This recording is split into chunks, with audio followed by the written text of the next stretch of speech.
Então vamos lá? Esse é o Giro da Bolsa, um programa semanal com as principais notícias do mercado financeiro na semana. E hoje... Baguncinha? Baguncinha. E eu tô já em ritmo de festa, que eu vou viajar no domingo, então já parei aqui agora de trabalhar, só lá em Berlim agora, que eu vou continuar trabalhando, na verdade. Eu tiro férias e trabalho. A gente tá agora gravando o fechamento depois que a gente gravou o vídeo. Por quê? Porque hoje o Matheus Graff, ele tinha um compromisso aqui inadiável, que é ir ver o amor da vida dele, grande Fernanda. Não é isso? Exatamente. Grande Fernanda. Se erra o nome agora, imagina o rosto. Você tá doido. E aí... Mas eu podia errar porque eu não tenho esse convívio, não porque você tem outra mulher, né? E aí ia dar um problema danado. A gente tá fazendo o fechamento aqui agora. Ibovespa, então, combalido, 125.349 pontos, a 0,47 aqui no 18,6, antes ainda do final do aftermarket. Índice de fundos imobiliários, 3.159 pontos,58, o índice do IFIX aí, com 1,72% de alta na semana. E aí, cara, os outros índices não mudou muita coisa. S&P 500 estava aí por volta dos 3% de queda, Nasdaq por volta dos 2% de queda, dólar com 1,15% de queda, R$ 5,79, né? Semana boa pro dólar aí. Bitcoin com 6,76% de queda, mas nesse momento já não faz diferença, 87.946 dólares aí. Ethereum, cadelinha do Bitcoin, sempre cai mais. 13,50% de queda, vermelhou.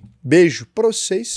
E agora, bom vídeo. Então, a gente teve aí uma semana pouco movimentada, era carnaval, a B3 funcionou só 3 dias, os brasileiros estavam curtindo um bloquinho legal, hein? Então a gente começa aqui falando sobre o crescimento da economia brasileira. Apesar dos preços altos e da insatisfação dos brasileiros com o governo Lula, que tem aumentado cada vez mais, o PIB do Brasil cresceu 3,4% em 2024, um pouco acima dos 3,2% registrados em 2023, mas abaixo do que o mercado esperava. O resultado ficou aquém da projeção de 4,1%, e apesar do crescimento dos setores de serviço e indústria, já tem gente prevendo um freio agora em 2025. Com essa taxa Selic não dá, né? O governo aposta que o PIB do próximo ano vai crescer 2,3%, uma desaceleração já esperada, considerando que os juros seguem nas alturas, a taxa Selic fixada aí em 13,25% e com chance de alta aí a 14,25%, já que o Copom já sinalizou esse aumento de até 1% aí na próxima reunião. Mas, enquanto o Banco Central sobe os juros para conter essa inflação, o governo resolveu atacar o problema por outro lado. Foi anunciado aí que os impostos da importação de diversos alimentos serão zerados para tentar reduzir os preços do país. O que inclui aí? Carne, café, açúcar, milho, azeite de oliva, sardinha, biscoitos e massa, né? Então, muita coisa aí que vai mudar. Lembrando que desses produtos aqui, o que a gente importa mesmo pesado é o azeite. O resto dos produtos, quase todos a gente tem dependência 100% do mercado nacional. Então, não deve ter um efeito imediato. Pode ter um efeito no aumento das importações? Pode. Agora, qual seriam os lugares mais óbvios para a gente importar isso aqui? Mercosul. Já existe uma parceria com o Mercosul para importar. Então, vamos ver se a gente tem preço competitivo mesmo nesses exportadores externos ao ponto de abaixar o preço. É muito mais, talvez, uma medida mais política aqui do governo, tentando, talvez, já prever uma suposta negociação com o Trump, tá? Porque quando a gente tem essa cortina de fumaça, colocando aqui, por exemplo, vamos zerar esses impostos. Ele não mexe exatamente no preço agora. Não muda porque o Brasil não importa açúcar, o Brasil não importa café, não importa carne, porque a nossa produção interna é muito grande. A gente importa sim azeite de oliva, que deve ver uma queda no preço de imediato. E farinha de trigo também a gente importa, mas não biscoito e massa pronto. Então o que vai acontecer aqui? A gente tá percebendo também uma abertura do governo a mexer nesse imposto de importação e talvez, se o governo Lula tiver que mexer por conta da questão do Trump, pode dar menos notícia, né? Pode ser uma coisa que o governo já fez antes. Então talvez um plano bem orquestrado aqui do governo com os nossos embaixadores aqui para já organizar, pra coisa não ficar feia na hora de falar, não, tivemos que baixar a cabeça pro Trump e tal. Não. A gente já tava revisando a alíquota de importação e por conta disso a gente vai colocar isso aqui no meio. Então eu acho, né, e talvez possa estar muito enganado, mas eu acho que pode ter sido um movimento nesse sentido também. Vamos ver, comenta aí o que você acha. Raul, você tá inventando teoria da conspiração ou você tá certo, né? Porque toda teoria da conspiração, ela é teoria da conspiração até a hora que ela é efetivada. Além disso, o governo quer incentivar a produção nacional desses produtos por meio de novos benefícios no plano safra, que o Haddad falou que ia acabar. Aí o Andrade pensou bem e falou, mexer com agronegócio nesse momento, com minha popularidade lá embaixo, vai dar pra mim não. É igual o pessoal aqui que é casado na empresa, avisando pra esposa que tem que ir por quê. A gente tem uma comemoração aqui na empresa que tem os resultados trimestrais, né? Daí o que acontece? Dessa vez a gente decidiu fazer uma viagem. É uma viagem para a praia. Nós vamos pra praia, ver uns PowerPoint, aproveitar, dar um mergulho, fazer um negócio bacana. Como é que você explica isso pra sua esposa? Pois né, é, velho? só que o problema é que não foi divulgado o local. Então você tem que chegar pra sua esposa assim, ó, vou sumir 4 dias, com a firma. Na época do feriado. 1º de maio. 1º de maio. Aí, pra onde você vai? Não sei. O que você vai fazer lá? Não, eu vou ficar lá com o pessoal. Tá rolando uma apresentação de resultado. Então, a questão complicada. O que a gente queria pedir aqui? Encarecidamente. Olha, todo mundo tá vigiadinho, bonitinho, Tá. Estão afastados os moços das moças por mais de 8 quilômetros a pé. Então eu duvido muito que alguém tenha essa disposição, porque até porque o pessoal, a idade não permite. 8 de ida, 8 de volta dá 16, né? 16 quilômetros a pé pra você ir aprontar arte, não tá difícil. E além de tudo, todos os quartos são compartilhados com outros homens ou com outras mulheres. Então, assim, não existe espaço pra desorganização aqui, porque não é o nosso foco, né? A gente tá lá pra tomar uma cervejinha, estamos lá pra tomar uma cervejinha. Comemorar os resultados. Comer um frutos do mar, né? Comemorar o resultado, dar um mergulho legal. Mas é basicamente isso. Então, eu queria pedir aí encarecidamente, tô fazendo esse vídeo aqui pra, né? Muito obrigado. Amolecer o coração de você que tá aí do outro lado. Pra todos os maridos, pra todas as esposas, uma provocação aqui que a gente tem pra você. A gente até gostaria de incluir todos os cônjuges. É uma questão que a gente tem. Só que lá a gente mostra os resultados da empresa, os números internos. Então a gente não tem como hoje em dia fazer essa abertura. A gente acredita que nos próximos anos, quem sabe a gente consiga talvez fazer essa abertura, mas por hora a gente não conseguiu ainda, não é isso? Mas não é porque tem nada de errado, não. É simplesmente porque a gente não tem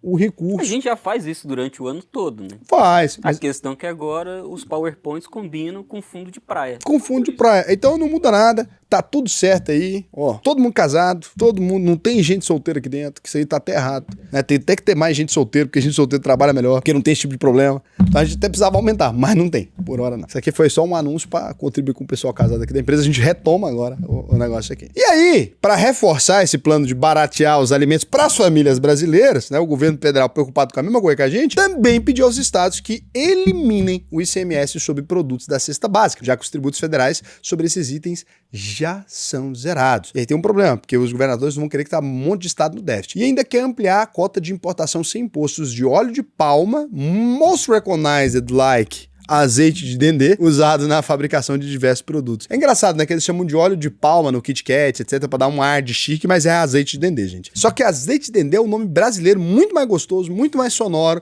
e aí o pessoal escreve óleo de palma, né? Então, assim, tem impacto isso na arrecadação? Ninguém fez a conta ainda, mas tem. E se a preocupação é fechar a conta, o governo já tem um problema pra resolver. A balança comercial registrou um déficit de 323 milhões de dólares em fevereiro. Esse é o primeiro saldo negativo para um mês fechado desde janeiro de 2022 e o pior resultado para o mês de fevereiro desde 2015. No mês passado, as exportações somaram 22,92 bilhões de dólares, uma queda de 6,7% antes da medida do Trump, enquanto as importações subiram 21,3%, chegando a 23,58 bilhões de dólares, antes dessas medidas também de isenção da importação de alimentos. Ou seja, estamos comprando bem mais do exterior do que vendendo, e não é normal para o Brasil esse tipo de coisa, já que a gente é um grande exportador de commodity, de alimentos, né? E já que a gente tá falando em conta que não fecha, essa semana o governo publicou um decreto que impede o repasse de um rombo de 121 milhões de dólares gerados pela usina de Itaipu, evitando um aumento de 6% na conta de luz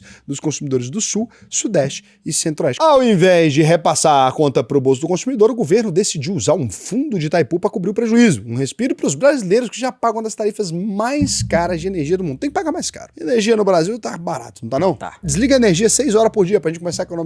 Brincadeira, pelo amor de Deus. Algum político ouve uma merda dessa, ele vai lá e passa a lei. Nessa semana também rolou uma reunião aí entre o secretário de Comércio dos Estados Unidos e o Geraldo Alckmin. É o picolé de chuchu, antigo, que disputava a eleição contra o Lula, lá atrás, quando eles fingiam que um era direita e outro era esquerda, que classificou o encontro como positivo. Eles discutem medidas para evitar maiores impactos sobre produtos brasileiros exportados para terras norte-americanas. O foda é você ter esse chefe, né, cara? Porque assim, os dois aqui, Geraldo Alckmin ele é vice-presidente. Presidente mesmo ele não é. E o outro também, ele também não é presidente. Aí os dois se reúnem numa reunião que ninguém decide nada, para tentar falar o seguinte, não foi exatamente isso que ele quis dizer, não. Mas o outro continua falando. E tá gravado. Então fica difícil, né? A gente vai continuar conversando, torcendo pro Trump não jogar mais uma bomba tarifária no Brasil, fazendo uma oração legal. A gente é um país católico. Vamos fazendo... Hoje em dia já meio neopentecostal. Mas assim, juntando tudo é tudo cristão. A gente faz uma oração legal e reza pra Deus acalentar o coração dele, aproveitando a quaresma, né? É isso que dá pra gente fazer. Vamos todo mundo fazer uma quaresma pra ver se o Trump fica tranquilo. Aliás, por falar aí nele, Donald J. Trump decidiu adiar mais uma vez a cobrança de tarifas sobre algumas importações do Canadá e do México. Toda hora, né, Trump? Então, pelo menos até o dia 2 de abril, essas taxas não serão aplicadas. Aí sabe o que eu fiz? Eu peguei o livro do Donald Trump e fui ler. Recomendo a todos. Fui ler o livro do Donald Trump. Tem um capítulo inteiro onde ele fala sobre como ele negocia. Muito bom, onde ele fala. Ele fala que ele negocia à base de bravata. Ele fala que ele fala uma bravata e depois ele negocia, sabia? Pede truco e vê qual que é a reação É isso. do cara. Ele falou que pede uma coisa absurda pra normalizar a ideia na cabeça das pessoas e depois ele fala o que ele realmente quer. Então é como se você chegasse numa balada, em vez de você pedir um beijo pra menina, você fala assim, pô, posso te dar uma mãozada no pé do ouvido? Aí a pessoa fala assim, como assim? Aí você fala, não, eu só quero um beijo. Esse é o que ele ensina no livro. É sério mesmo. É a negociação que ele ensina no livro ali. Seria como, posso pôr a mão nos seus genitais? Brincadeira, só queria um beijo. Aí você joga primeiro, tipo, no absurdo, a pessoa normaliza o absurdo, daí você pede aquilo que você quer. E eu acho uma estratégia extremamente eficiente. Testei hoje numa negociação que eu tava fazendo, funcionou. Achei boa a... Pediu pra pegar nas genitais de alguém? Não, pô, a negociação de trabalho. É por isso que não vai por quê. Esposa do Lucas. Tá vendo aí? É um cara que, cara... Lucas Casimiro. Proibido de ir no quê? Não, tu não pode, porque um cara desse não pode nem conviver em sociedade. Olha o que ele pensa. Tô falando uma negociação que eu estava envolvido. Eu estava numa negociação, relacionamento bancário, coisa séria. E aí eu usei uma bravata e funcionou perfeitamente. Tô falando sério, funcionou perfeitamente. Então a estratégia do Donald J. Trump talvez não seja lá tão ruim. E aí qual que é o motivo desse adiamento aí, segundo o Trump? O republicano ele quer manter uma boa relação com os vizinhos, especialmente com o México, que segundo ele tem ajudado no controle da fronteira. E também, sabe com o que ele quer manter um bom relacionamento? Com o Canadá, porque tá precisando de energia elétrica. Mas ele não conta que pra rodar as inteligências artificiais gasta energia pra um cacete. Adivinha quem não tem energia o suficiente? Estados Unidos. Adivinha quem tem pra caralho? O Canadá. Então o Donald Trump ele tá com esse problema aí. E nem o Brasil escapou da mira protecionista do Trump aí. Ele mencionou o nosso país entre aqueles que impõem tarifas injustas com os produtos norte-americanos. É muita injustiça, eu concordo. Eu queria comprar iPhone de R$30. E enquanto ele fala sobre tarifaços, tem país que já começou a agir. O Canadá foi o primeiro a retalhar as tarifas já aplicadas, anunciando taxa de 25% sobre 155 bilhões de dólares em produtos norte-americanos. Vai taxar também em cima do maple syrup, porque eles adoram, americano adora maple syrup pra ficar pondo em waffle. Não vai comer waffle com maple syrup também. Já avisaram também. Não avisaram não, mas eu tô avisando. Nessa semana, o Trump também comemorou um acordo bilionário com a BlackRock, que fechou um negócio aí de 22,8 bilhões de dólares pra o quê? Comprar o canal do Panamá. Não é que deu certo falar que ia mudar o nome do canal do Panamá? Viu? A bravata, depois da negociação. Garantindo o controle sobre uma região de alto valor estratégico. Adivinha quem vendeu? China. E o que pode aumentar aí a tensão entre os Estados Unidos e o Panamá, já que o país não gostou muito da ideia de ver o Donald Trump metendo a mão na sua principal fonte de receita. Não gostou, mas vai aceitar, né? Porque o Panamá vai fazer o quê? Isso é igual a gente. Vai abaixar a cabeça. Vai mexer com isso aí pra quê? Vai arrumar essas confusão. Já viu o vídeo do 300, do Thiago Ventura? É mais ou menos a mesma coisa, pô. Você tem que parar de arrumar essas confusão. Ô, Leandro, você tem que parar de arrumar essas confusão, velho. Confusão do caralho, pô, tá louco? Olha o tamanho dos Estados Unidos, olha o tamanho do canal do Panamá. Vocês, eu nem tentava mexer com esse rolo. Brasil, mesma coisa. A gente vai ter que ficar quietinho na maciota aqui. O nosso exército aí só tem pintado meio fio, já estamos 200 anos, nem preparo pra isso, a gente tem mais pra guerra. A última guerra que a gente fez bem sucedida foi o Deodoro da Fonseca, que já tá morto, ó. Foi contra o Paraguai. Sabe o que rolou também? Um anúncio do índice que mensura a criação de emprego lá nos Estados Unidos, o famoso payroll, que veio abaixo do esperado em fevereiro. O mercado esperava um aumento de 160 mil vagas, porém foram criadas apenas 151 mil vagas. Ah, diferença pouca, 9 mil. A taxa de desemprego subiu 4% no mês anterior para 4,1%. E diante desse cenário, podemos esperar em breve uma atuação do Banco Central norte-americano, ó, na corte da taxa de juros, né, talvez. E por falar em embates globais, a China fixou sua meta de crescimento econômico em 5%. Saudades desse crescimento. Sabe que o Brasil já cresceu mais que a China? Não por agora, né, gente? E anunciou mais estímulos fiscais para tentar driblar os impactos da guerra comercial com os Estados Unidos. É só construir prédio e derrubar, eles têm costume nisso. Essa reação veio depois que o Trump subiu ainda mais as tarifas sobre importações chinesas, elevando para 20% as taxas aplicadas sobre produtos do gigante asiático. E pelo visto, a paciência da China está no limite. Pequim mandou um aviso para os Estados Unidos dizendo que está pronta para qualquer tipo de guerra e já aplicou tarifas retaliatórias para até 15% sobre produtos agrícolas norte-americanos. Aí, ó. Trem bom é coisa boa. Além de ter fortalecido as relações comerciais com todo o país que os Estados Unidos fez algum tipo de represália, né? Incluindo Brasil, Argentina e Austrália, nessa importação aí específica de produtos agrícolas. E já que a gente tá falando sobre alianças internacionais, a antiga União Europeia tá se preparando para uma possível vida sem os Estados Unidos na defesa da Ucrânia. O bloco anunciou um plano de 800 bilhões de euros para reforçar as defesas europeias e garantir que a Ucrânia tenha força para negociar com a Rússia, depois que os Estados Unidos aí congelaram parte da ajuda militar ao país. Isso que é o básico, né? É exatamente o que o Trump queria. Então você vê que mais uma bravata dele que funcionou muito bem, né? Ou seja, se o Trump der as costas para a Ucrânia, a Europa tem um plano B, que na verdade era o plano A do Donald Trump, né? Ele não estava querendo pagar a conta sozinho, arrumou gente para pagar. Hoje eu queria fazer uma coisa um pouco diferente. Vou tentar te mostrar aqui a opinião de alguns alunos a respeito da UVP e talvez, vendo a opinião deles, você possa mudar de ideia. Pessoas reais, né, que estão lá, postaram na comunidade isso aqui. Vou começar com a comunidade, né? O tanto que eu amo essa comunidade não cabe em mim. Um lugar cheio de gente que se apoia demais e com um objetivo igual, que é o de obter sua independência financeira. Certamente, a melhor aquisição do meu ano foi esse curso. E ela já estava falando em 3 de dezembro de 2024. Duvido que tenha mudado, né? Agradecimento da conclusão do primeiro módulo. Isso aqui, ó, Felipe Catalani é um cara que concluiu só o módulo. Tenho 22 anos e assinei o curso por acreditar na sinceridade do Raul. Muito obrigado. E o conteúdo que ele passa nas redes sociais. Já fiz outro curso anteriormente, apesar das aulas boas, com grandes nomes do mercado, parecia que os comunicadores estavam muito distantes do público e as mensagens passadas eram super genéricas. Só não vou dizer o nome desse curso, que é o pois seria completamente deselegante da minha parte. Porra, sacanagem que atrapalhou meu pitch aqui, ó. Realmente não foi uma experiência boa e tal. E aqui ele vai falar, você pode pausar aí pra você terminar de ler, né? Mas assim, você tem aqui inúmeras pessoas. Ó, gostaria de deixar meus agradecimentos especial ao Raul, pois com os vídeos comecei a trabalhar melhor minha vida financeira, então entrar na UVP e com isso aprimorei os meus conhecimentos e comecei a investir de fato. Logo também comecei a pensar mais na minha vida futura, então decidi me casar e ter uma família. Cara, você vai ver aqui que as pessoas, né, elas têm a vida transformada. Olha o tamanho desse relato aqui, né?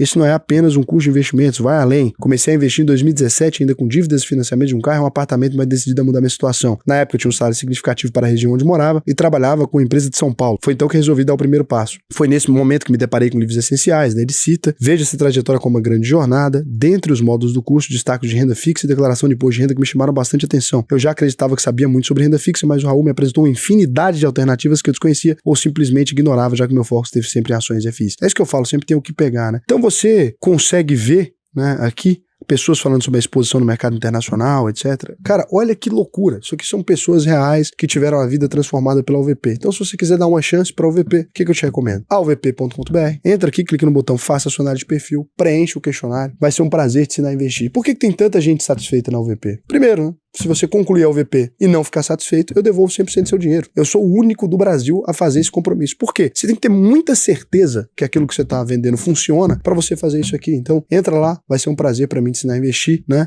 Independente do cenário e da economia que o Brasil esteja, a gente sempre vai conseguir encontrar boas oportunidades no mercado brasileiro e do mundo. Então, agora a gente vem aqui para as rapidinhas, notícias que não são nem relevantes o suficiente ao ponto de ganhar um destaque, nem irrelevantes ao ponto de ficar fora do programa também. A CSLC Agrícola anunciou a compra da Sierentz Agro Brasil, né, por 135 milhões de dólares, um pagamento aí em 3 parcelas. A primeira corresponderá a 60% do valor no momento da negociação. E o Conselho de Administração da Irani aprovou a distribuição de 44,8 milhões de reais em dividendos. Os acionistas que possuírem aí ações da empresa até o dia 10 de março de 2025 vão receber o pagamento. Já a BlackRock reduziu sua participação acionária na Cosan para 2,22% do total de ações ordinárias aí, além de deter 0,73% em derivativos financeiros atrelados às ações. Em recuperação judicial, a Oi vendeu sua unidade de fibra ótica, a ClientCo, para a Vital por 5,71 bilhões de reais. A transição será realizada por meio de debêntures e emissão de novas ações da companhia. Tá, e com isso tem o que dentro da Oi, gente? Porque a Oi, a última unidade produtiva dela de qualquer coisa, era basicamente essa unidade de fibra ótica. O que a Oi tem agora de ativo real que vai gerar dinheiro suficiente para pagar a dívida, remunerar os acionistas, né? Então o que a gente tá vendo aqui é meio que uma saída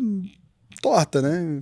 Quem se beneficia desse acordo? Certamente não os donos da Oi, né? Os acionistas minoritários também não. E para fechar o programa, a gente traz aí uma notícia realmente relevante. Nessa semana, Ronaldinho Gaúcho divulgou a Star 10, mais uma meme coin no mercado. E adivinha, logo depois do anúncio, surgiram algumas falhas graves no código do projeto. Depois de atingir uma capitalização de mercado de aproximadamente 300 milhões de dólares, um dia depois a meme coin derreteu, caindo para apenas 5 milhões de dólares, uma queda de 98%. Tranquilo também, né? E essa não foi a primeira vez que o Bruce se meteu nesse tipo de confusão, né? Ele recebeu uma grana uma vez para divulgar um projeto no X, de um esquema da 18K, Ronaldinho, entre outros casos aí. Já foi até preso no Paraguai. Várias tretas, né? Aquele ali ele gosta. Ele é aleatório. Semana passada eu tava lá em casa. E vai no nosso quê também. Brincadeira.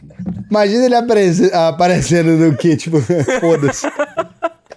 Se o Ronaldinho quiser ir no quê, pra ele a gente libera. Não precisa nem ser cônjuge. A gente libera pra ele. Sabe o que tem uma notícia boa também, cara? O Gustavo Lima é vice-presidente agora na chapa do Ronaldo Caiado, que eu já tinha falado que ia acontecer, né? Acabou acontecendo mesmo. Você vai votar no Ronaldinho? Uai, não, mas no Gustavo Lima talvez. Não, é porque o Ronaldinho vai entrar de vice também. É a chapa dupla. É Ronaldinho Lima, pô. Tava pensando aqui, mais aleatório do que o Ronaldinho pra candidato à presidência não tem. E ele ganhava. O brasileiro tem uma memória feliz. Os tempos que o Brasil dava certo era o tempo que o Ronaldinho jogava, cara. Naquela época não tinha treta política, não tinha nada, era só alegria, futebol. Todo mundo botava a amarelinha do Brasil sem problema. E só tomava Guaraná, pô. Teve uma época que o Brasil já foi mais feliz, era pipoca e Guaraná, né? Aí depois que a gente começou com essa história de Coca-Cola, o Brasil desandou totalmente. Esses trem vermelho nunca dá sorte, pô.